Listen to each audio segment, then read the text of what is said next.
Okay, and we're back again with another wire106 broadcast.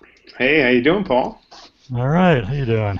Good. So today this is wire 106. We're talking about episode 4 from season 1, which is called Old Cases. And there's a pretty famous scene now about why that's called Old Cases, and we'll look at that. Um, but in this episode, we're gonna kind of and you've been doing some amazing stuff, Paul, on your blog. Um, And so maybe we'll take this episode to look at some of the visuals that you kind of focused on and to kind of get in the habit of looking at the kind of patterns that keep on coming up, not only narratively, because there's a lot to talk about narrative. And the beginning of episode 4 has that kind of push pull with the desk, that first part. Like, I've come to love, I'll just say this for a second, I've come to love those opening pieces before the credits. Like, many of them are just their own kind of almost short movies in this really Yeah, powerful way, like short films. And you could be doing something with just an analysis of those in relationship to the series. It'd be interesting to see them all together in one episode.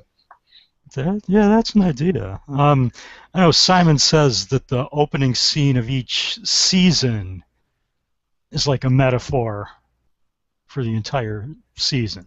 Yeah, Um, and it makes sense with season 1, opening up with the story of Snotty, right? Is that his yeah, name? it's not boogie, yeah. Snot Boogie. And that's just brilliant. I mean, and that whole idea of, and you do see it like with the discussion we had about pawns and chess, and you do see that idea of, you know, against all odds, despite the game being rigged, the idea that you're going to succeed and you're going to move on, and there's mobility. So it's interesting. But just looking at those opening, even beyond the first one of the first episode, but every one of them seems really telling and very well done. I mean, not all of them, but almost all of them. And in Yeah, episode 4, it's when, they're pushing, right? How's it go? Herc is pushing the desk in one way, and Carver is putting it in the other way, and they're just at a standstill. And yeah. They're trying to move the desk. I'm not sure which way they're supposed to be going, but one guy helps, and then two more guys help, and at the end they realize everyone was pushing the desk from both sides, which is why I couldn't move. that's right. Yeah. Exactly. Yeah, and then it's simple, right? And some of them, I like that. Some of them, I didn't figure that out. Like, I had to figure out, like, after the third time watching the episode, like, oh, that's what happened, because I Yeah. was slow with that. Like, and Yeah. sometimes, I mean, I'll attribute it to my slowness, but sometimes they're a little bit subtler with the way they lay these things out than you might Yeah. think. They don't hit you over the head with it. Yeah. And of course, you see Freeman there is like just sitting there watching and not saying anything. Yeah, And you know he knows exactly what's going wrong. that's right. And, this is the episode where Lester really kind of emerges. We get his backstory, and you kind of see he's natural police, or, as they say, which seems the highest compliment you could give. And it's interesting. He kind of comes out and as a real force. Yeah. Yeah. Yeah. And we get to see like why he wasn't, which Yeah, is a and nice part too. it is a nice part. It's perfect. Yeah. Okay. So the first image that I talked about in my blog, I'm going to bring that up here, is this shot of the people in the couch within the terrace. But you see in the background, you see that like shaded part by the edge of the tower and how it's like all dark. Absolutely. Yeah, Simon mentioned that they had to use CGI to put those towers in because they had been blown up. That's right. Yeah. In this shot, you can kind of see it. Like You can see it when you slow it down, especially when it's hot, low pixels. You yeah, see that this is actually a CGI'd bringing bringing the project back from the dead. The yeah, tower, so to speak. yeah. And the camera doesn't dwell on it, so maybe that's just the limitations of what they had for CGI back in 2002. I don't know. But that's a little thing that's in there. The other thing I like about it is that orange color of the couch. Yeah. Like I mentioned, how colors seem to like repeat themselves, or show up over and over again. Um, so that orange color on the couch, we see that repeated again in this shot. Huh. And this is Avon and Weebay there, um, wearing that orange, and it's the same color orange that was on that poster that Lester brought into the office. Yeah, It had that's right. Avon's picture. Um, there's a scene of one of their underlings in the court earlier in the episode who got busted for like almost nothing, and they were going to do him for 5 years. That's But he's right. wearing that same color orange, the prison jumpsuit. That's right. You know, Yeah, absolutely. yeah, And it's on the door too. yeah, yeah. Yeah, And in the next episode, you're going to see it on the other character, Poot. There's an orange shirt. absolutely. Um, yeah, so you get that like color harmony going through, and it's subtle, like it's not overemphasized, but it does sort of like tie all the scenes together Well, it's in a interesting way. too. I mean, you have the color harmony, and then, you know, I don't have the clip for this shot for this scene, but this scene is interesting because this is the scene where Barksdale, who I love, is talking about, how those crackers, put a deer on top of their car, or like, and he's talking like, I want, Omar, who would rip them off, on top of. I want him to be displayed, like so, really kind of like gladiator stuff. But it's interesting because it's where Stringer is like, look, I think we have a problem in the pit. Someone's ratting. And Stringer's, but it's like, don't worry, I have it taken care of because Avon, as you'll see and you talk about next episode, Avon is careful. Um, you have Stringer throw up the ball and then Avon dunks it. And it just like, just in that simple motion of their relationship, the hierarchy, and then Stringer feeding the ball to Avon and like using the obviously basketball as the place where they're doing their business, but it's just so nicely done because it's like the relationships are reinforced in ways other than the text and the design of the scenes and then the action and so much you don't really think about. Yeah, It's just every element is working so well. So I just wanted to point that out, particularly yeah, because it was yeah. that scene. Yeah, I mean, the other thing in that scene is like you see Stringer Bell in the background. He's wearing blue, which is like the opposite of orange. So, Yeah. and there is And like a difference in their way of doing business, which becomes more apparent as the show absolutely. goes on. Yeah, Absolutely. yeah. Um, so some other nice things they did. Let me open this new tab. It's something that came up in the Bava Fest that we were talking about. The idea of like visual rhyming. Yeah.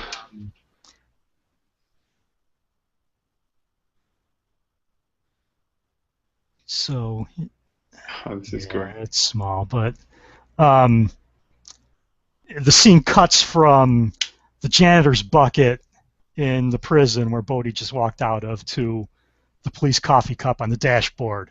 You know, Yeah, um, absolutely.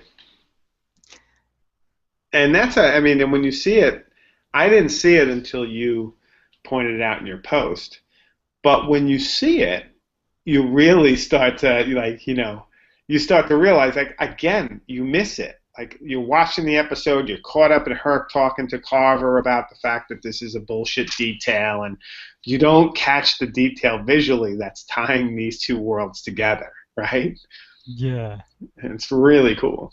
And I love that you're picking up so tightly on these. It's great. yeah. Well, it's I guess one of the benefits of going through that Baba Fest is like we started looking at what's going on in the film really closely. Yeah, So this is another one where they cut from the scene of McNulty's kids playing soccer immediately to a scene of like little kids playing whatever Ring Around the Rosie they're doing at the mouth of the alleyway. that's right. It's like totally opposite there, but it's showing I guess, two different cultures that are going on. And it's also the moment that actually Bubbles has the epigraph for this episode. It's a Right. thin line between heaven and here, right? Referring Yeah. to back to McNulty's kids in Baltimore, and there's, I guess, a suburb of Baltimore with those rich houses, and this kind of idyllic fall day, and McNulty might be having a problem with his wife, but that's about the biggest problem in his home life, although he doesn't have a very harmonious marital life. He's actually Yeah. divorced seemingly, but that's that problem, and Bubbles is in the seat being transported to another world, and then he drops him off. He's like, "Is it all right if I drop you off here?" And it's it's the middle of nowhere, right? There's starved cats in the alleyway. These kids are playing, but it's a completely different world. Yeah. And yeah, going back to Bava again, that scene, the lighting in there, Oh. like I said, that could totally come out of Kill Baby Kill. That is totally a Mario Bava shot. And Mhm. I'm thinking about it more and more.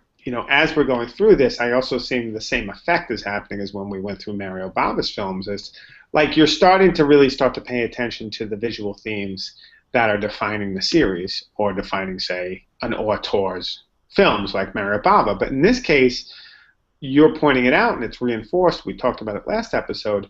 The darkness, right, and that kind of green, fluorescent, almost institutional noir that we're seeing in the Yeah. boardrooms in the police department in particular, and you have another shot of that institutional noir that I love.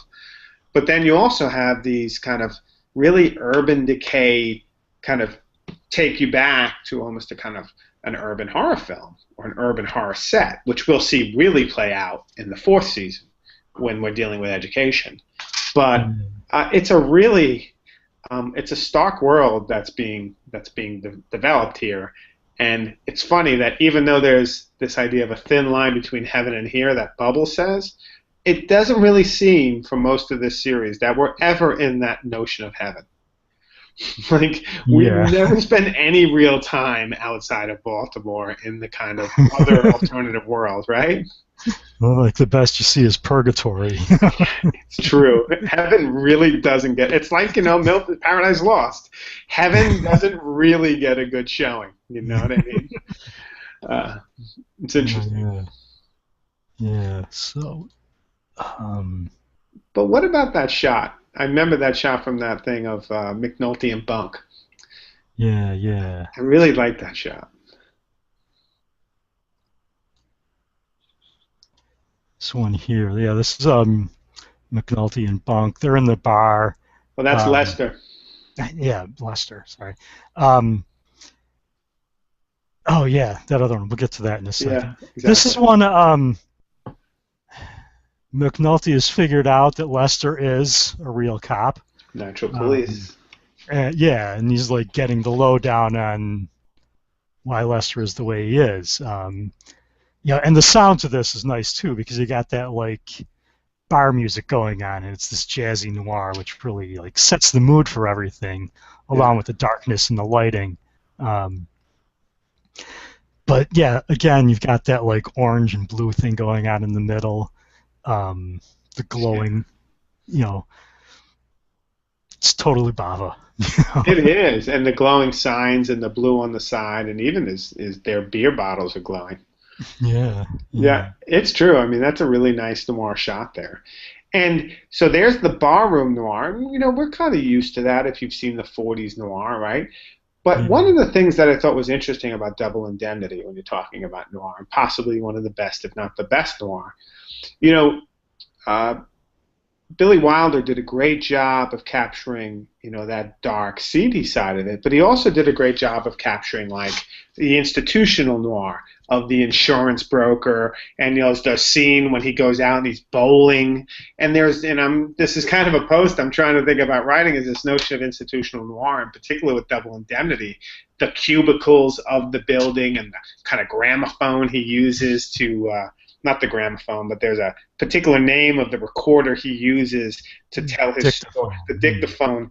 And it's interesting how Wilder was really playing deeply with this question of institutional noir and insurance agencies rather than the police.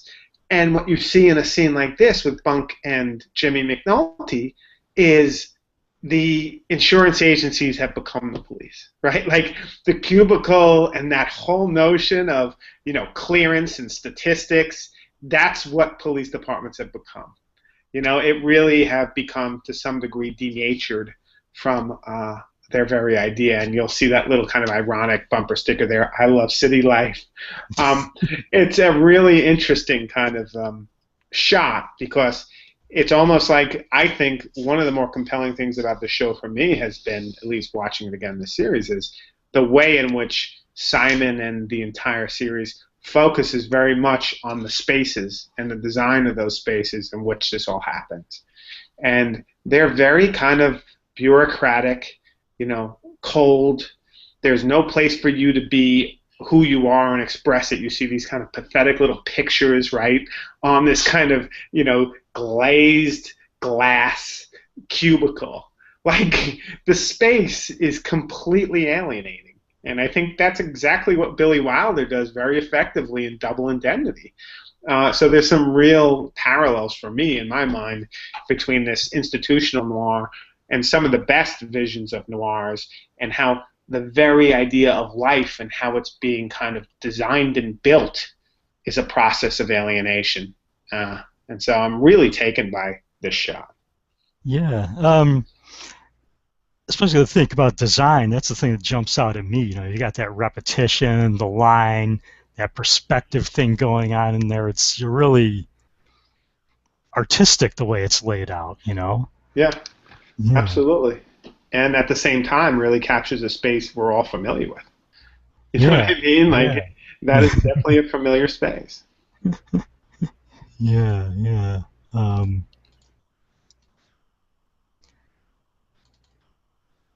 and this is another thing. We talk about foreshadowing.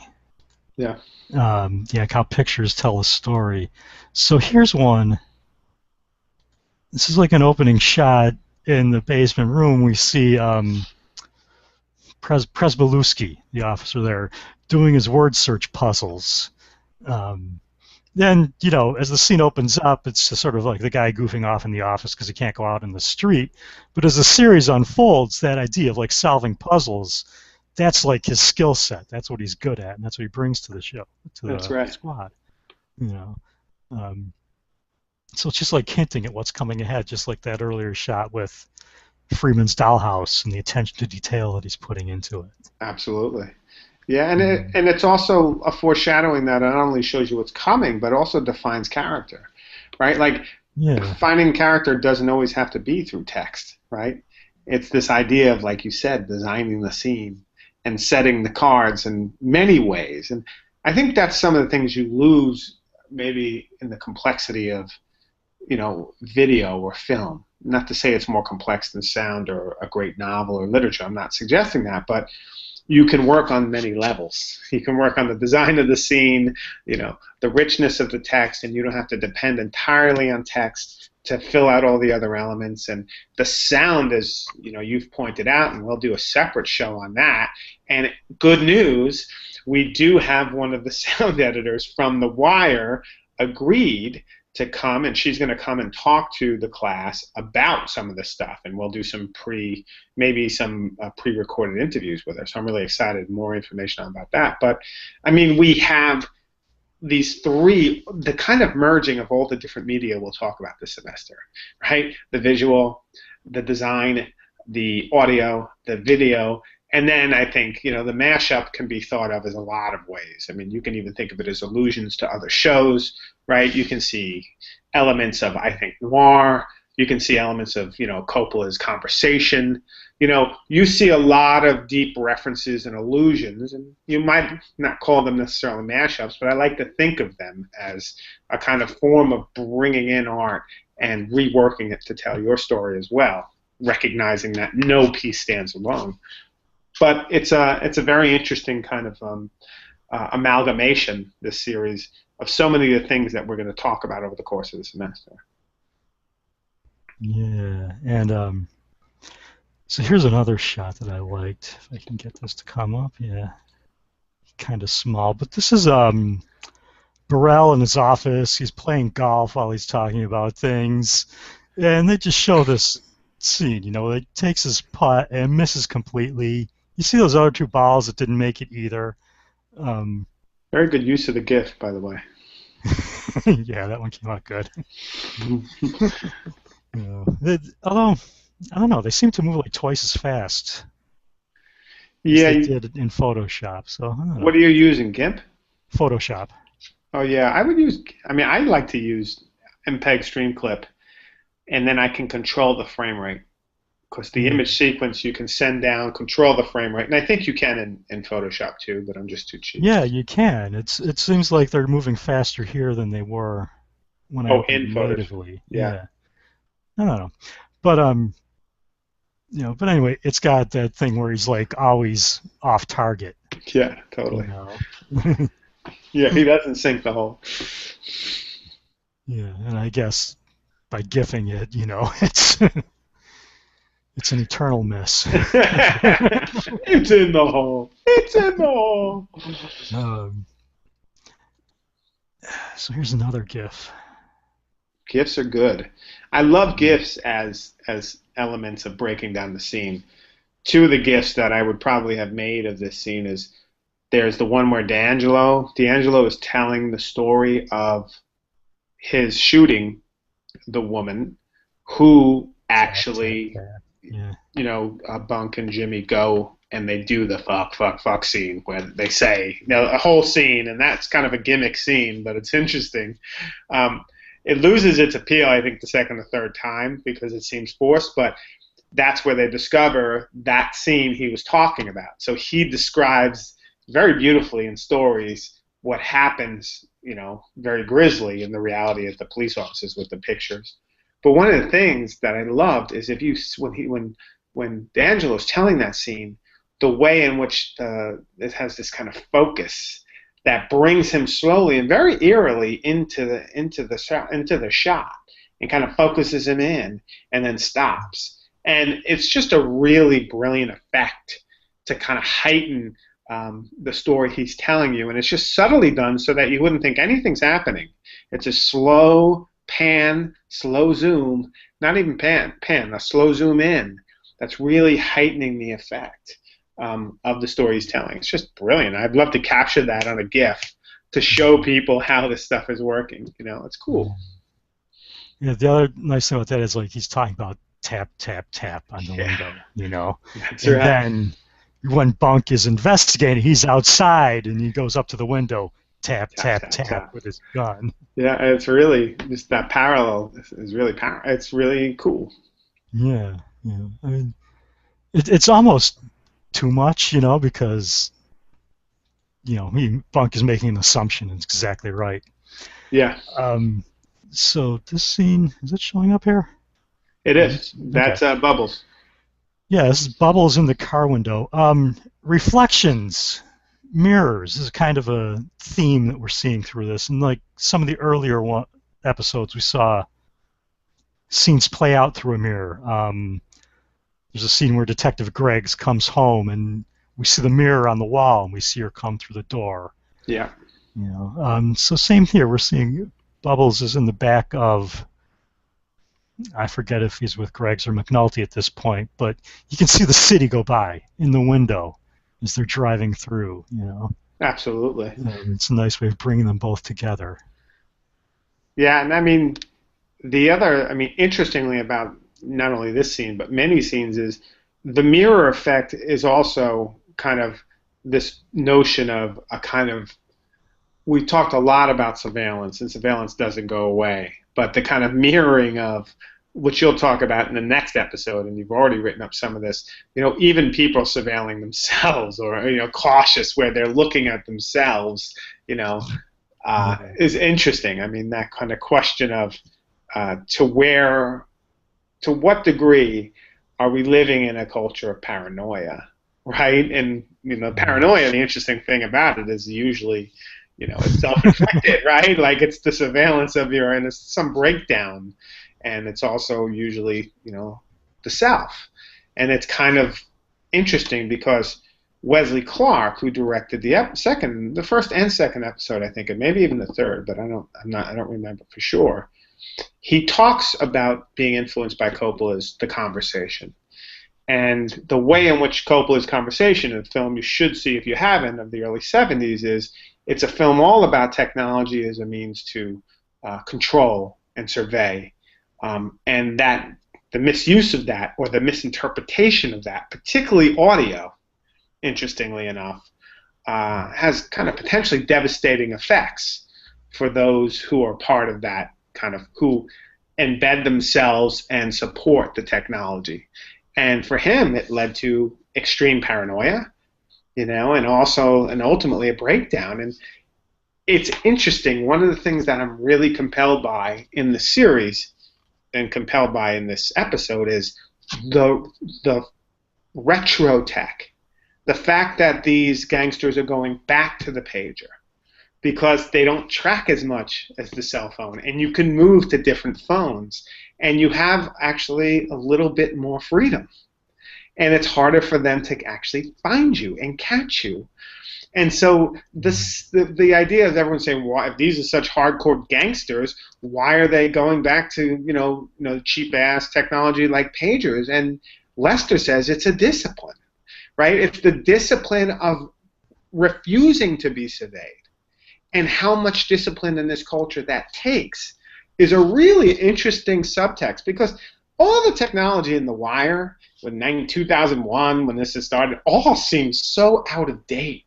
Like, the computers are huge, hulking, and these cell phones, even they're the flip top cell phones, and these pagers, they actually still could buy them. But I mean, it's just a really interesting kind of comment on this retro fitting of technology in order not to be surveyed, right? And the technology and the different forms of technology used to avoid being surveyed is a fascinating constant tension throughout the 5 series, or the 5 seasons, that I'm really compelled by. And how, when you go old gold retro, you're usually in some ways more protected, which seems, I mean, on some elements, at least if you're a drug dealer, right, for example. Yeah. So it's an interesting kind of tension that came up for me in this episode that I really liked. Yeah, yeah.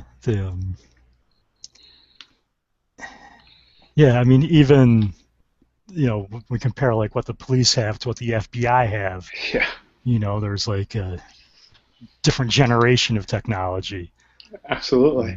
Yeah. Like, the FBI really brought us a little bit into like what the future would be: streaming videos, cameras the size of a nail head, hooked into certain parts of the apartment. I mean, that seemed to us like, okay, this is understandable and this makes sense. But even the fact that they were sending in someone with a wire, and they kind of comment on the technology that the Baltimore Police Department was going to give them, right? It was like almost a big cassette player. It was metal. Yeah, it was like a portable tape recorder. Yeah, you can't hide it, right? Like, it was impossible.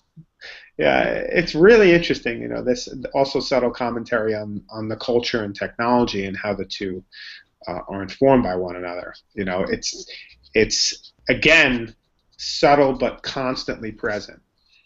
Yeah, yeah. Even in like the black and white pictures, I mean, yeah, the surveillance, it's a different quality of film as to what you're actually seeing. Yeah, exactly. Yeah, yeah. All right. Anything else for episode 4? That's basically what we got image-wise. I do have a couple of sound things which I put on my blog, but probably more appropriate to listen to them as opposed to watch them. So yeah, I think we should do an episode about some of the sound stuff. Yeah. And what that might mean. You know what I mean? I mean, a couple of the themes you already brought up, like the void and stairs. Like, there's that scene in this episode where Augie, who's Patrick basically gets his pension, and Augie, who's the other drunken kind of near retirement police officer who seems useless, who's on the stairs ready to jump, kind of, and then he looks down and there's this void. And another really beautiful element of that is the sound. If you listen to the sound, there's this like whirling, like almost like what you would sound, this sucking void pulling him in. It's just a really, it's again, seems like a throwaway scene, but if you stop and look at it, that scene with Augie unstably ready to jump is a really, really powerful one. Yeah. The other one is some of the text where Jimmy's talking to Lester, and Lester is telling him a story, and basically he'd been gone for 13 years and 4 months. He'd been in the pawn unit, which, like you said, Yeah. we learned about pawns in the previous episode with the chess game, and here we have Lester talking about being put in the pawn unit, right? Yeah. So for a long time. But I love it when Jimmy says, "You're back from the dead. Someone rolled the rock," right? And this, kind of Lazarus moment where Lester really does emerge as what is going to be probably one of the most memorable and compelling characters of many in the series. Yeah. Yeah. Yeah. It's good stuff. Yeah. So that's what we have for episode 4. It's episode 4, and we will tune in soon with episode 5. All Makes right. sense? All right, Yeah. Paul. All right. See you soon, bud. All right.